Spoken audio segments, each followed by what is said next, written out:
Hi, guys, it's Dr. Pam, and I'm here with this week's burning question. So, last week we had our virtual coffee talk, and it was awesome. I had a great time. We had a goodly number of people there. We did lock out people if they showed up late. Sorry about that. Next time, right? But there was a whole slew of questions, and they ranged from allergies to vaccinations to new puppies to food type things. And one of the things that we ended up on, or at one point, was what happens when supplies go low. What happens if supplies go low? So I wanted to tell you all that manufacturing is still ongoing, and that's not changing. Okay, they're still ongoing. It's considered essential because it's food production. So if that helps you breathe, breathe. Where the issue seems to be is at the local level. And so I live in the Dallas-Fort Worth area, more towards Fort Worth, and I talked to a friend of mine, Dawn, who owns Earthwise Pet Supply in Southlake, and she's flush on everything. She says, I have everything that I need. I'm not missing anything. And in fact, even if my clients, I don't carry what they want, I can order it. It's not a big deal. But you go 30 miles east, and there are places that are running out of stuff, and people are starting to panic. Guys, breathe. Call another place. Hey, come over and visit us. I mean, we can have coffee 6 feet apart through a window, but come on over here and shop at Earthwise if you need to. Wherever you need to go, get it.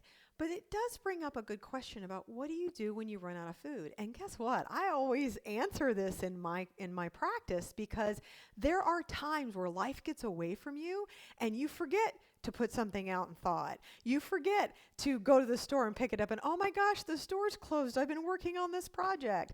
Things like that happen. So what do you do? So this week in my email list, I rolled out our spring veggie mash because that's an essential part to making a cooked food diet. And it doesn't mean that you have to use cooked food as the sole diet because that really needs some veterinary oversight. You need to balance it if you're going to do it long term.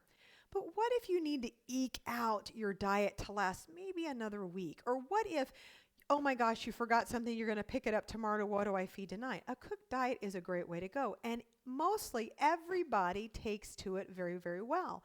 The only exception being the IBD dogs. They still do cooked well, but you have to have ratios. And again, that might be something that you have a conversation with your vet so you can have some type of backup plan. My clients would always have a backup plan in their freezer of cooked food, and it's just super helpful to do that. Now you can purchase something like Frenchie's Kitchen, which comes in little bitty tubs as a backup plan, but if you have a St. Bernard, that might not work for you. If you have a Yorkie, that's great. Well, I don't know, Yorkies don't eat anything. They're like little Mikey. Anyway, so you see where I'm going with this, right?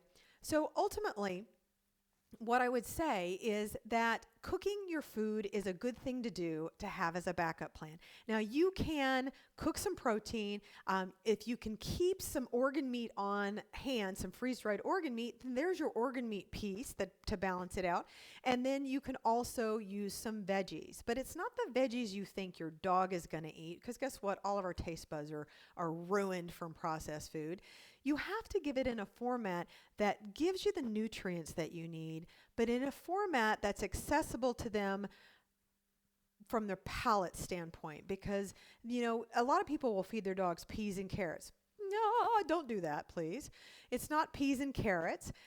Peas are not even a vegetable. They're a lentil. I know you hear me say that all the time. But what I do is I do a recipe that has at least 5 different vegetables in it. I almost always use a little bit of carrot. I have celery. I use 2 different leafies depending upon the season.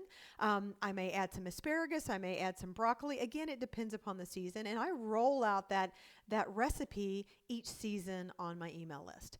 And that helps give you an idea. And the thing is when you're making vegetables, the big thing is that plant cells have this covering called a plant cell wall. It's made of cellulose. I can't digest it. You can't digest it. Your dog can't digest it. Cats don't even try. They don't really do the vegetables. They skip that.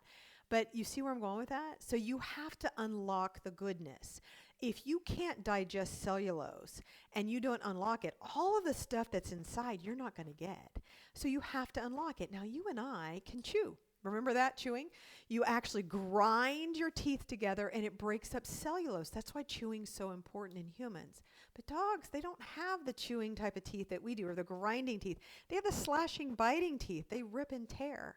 So you have to unlock it for them. You can do that through lightly cooking, or you can do it by blending it and making a veggie mash. Now, in our practice, we use a lot of veggie mashes, and we blend them again, different from season to season, to not only give the goodness of vegetables, but to unlock some things that help them transition into that particular season more easily. So there's a lot of things to remember about that, and we can go through that a little bit more in depth, but blending works really well. The big thing that I have to tell you is you don't want to blend a bunch of vegetables together and then stick them in the refrigerator, because after 2 days they're going to go bad. So you usually blend them and then you put them in small containers or Ziploc baggies. I know it's plastic, get over it. And you put them in the freezer and freeze them stacked on top of each other with no air in there, and then you can actually pull them out every other day and let them thaw in the refrigerator and feed from there. Okay? And so that's a tip. Cooked food is always a way to go. It's a good stopgap. If you want to use it more cooked food for your forever diet, you have to balance that. And you're going to need veterinary oversight for that, because we want a nice balanced diet for your pet. Okay? I hope you guys have a good day. Thanks. Bye.